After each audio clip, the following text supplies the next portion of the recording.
Hey guys, Alan here. In this video, I'll show you how you can change your password on Facebook. If you have forgotten your password or you want to implement a more frequent password update system, I'll show you how you can do it in this video. Before we start, please give this video a like and subscribe to the channel. It really helps me out. Thanks guys. Watch this video to the end to make sure that you don't skip any steps. Okay, let's get started. Open Facebook and tap on the menu icon in the bottom right. Then click on the gear icon in the top right corner to open Settings and Privacy. Once you are on the Settings and Privacy page, look for the Meta Account Center and tap on See More in Account Center.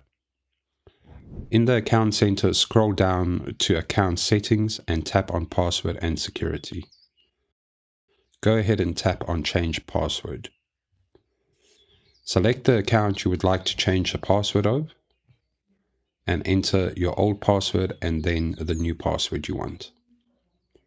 You may be prompted to verify the change. If you are, go to your email and enter the code that was emailed to you and then tap on Confirm. A notification will pop up confirming that your password has been changed.